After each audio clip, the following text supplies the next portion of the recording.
not make them sort of pay any dues and stuff like that. And I have a bit of a problem with that. Well, see, the thing is, like when I was breaking in, I got my ass beat. I'm sure you did too.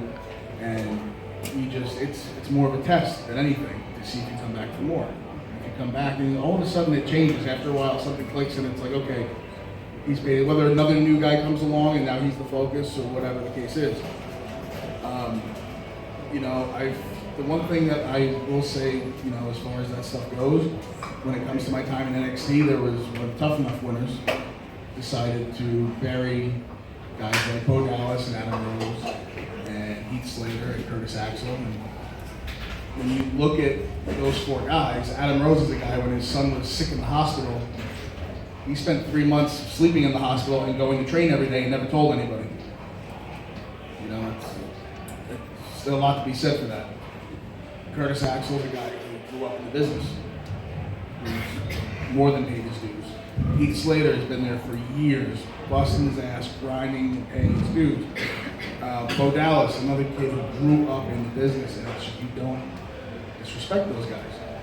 So when the time came to have the stuff thrown out of the locker room and it was bestowed upon me to do it, the thing that bothered me was I should have been wrestling a bunch of other guys to do it.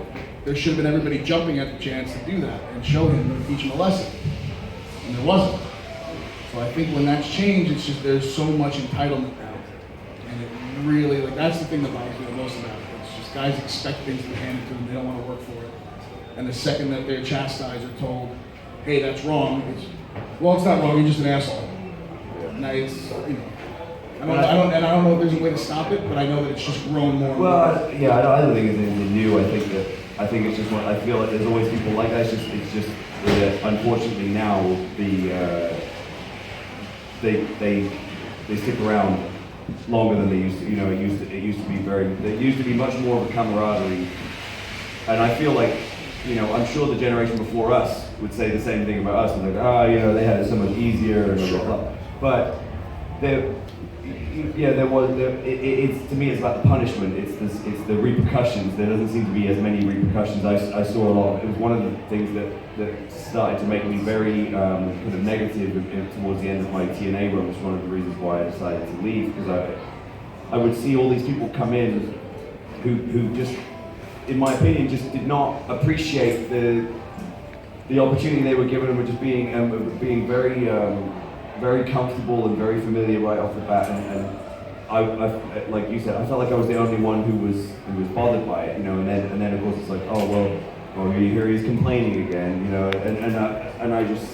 I had to step away from it. But we'll move from NXT to TNA to Ring of Honor, your new, not home, but certainly somewhere now that you're going to be heavily associated with because they're a strong brand.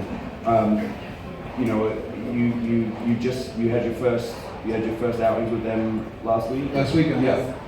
Tell us about those, and then tell us about who is in Ring of Honor right now. Obviously they've got some phenomenal talent. Is there anyone that you've sort of got your eye on where you're sort of licking your chops, going, I really want to get in there with him? Well, it's funny because Adam Cole and I had the same WWE trial, and we hit it off then, and we've been friends ever since. And that was like the one guy where I went, I want to wrestle Cole, prove myself. And then, sure enough, just the way it played out, he was my first match in Ring of Honor. And the whole weekend was just a blast. And it's a place that feels like home. It's the same as House of Hardcore. It's places like that where they just feel like home. I would say Dalton Castle is a guy that everybody should be looking at because he's that entertaining and that good. I don't know. I never wrestled any villains before. Whoever he's hiding, so maybe that'll be on the horizon. That would be. Looking at you, Sorry, Mickey was talking. Yeah, you just weren't paying attention. It's cool. No, it's fine. Yeah. Another entitled kid. It's cool. Another segment. You can put the heat on the vet, right? Yeah. We get it, Mickey. You're going back to NXT. You're going to NXT. We get it. We know. My time. All about me. We're saving you for last. What more do you want? We're saving you for last. No, I'm kidding about Mickey, not you, Marty. Go ahead. I think What's the vibe like? I've always been curious about what the vibe is like backstage at Ring of Honor, because they have great production values now. It was admittedly something they were lacking a little bit before, and I feel like they've sort of stepped up the game in that respect.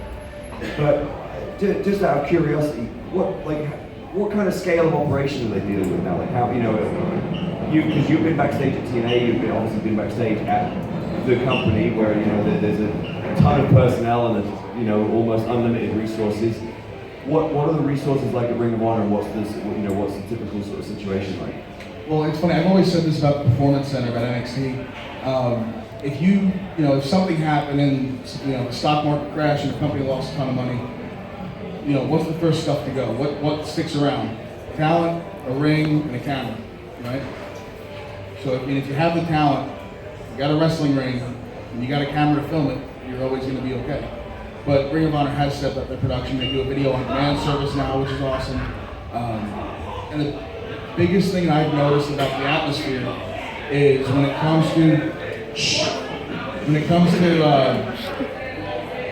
to creating and being allowed to just do what you want to do. There's no handcuffs, there's no restrictions. It's just been flat out.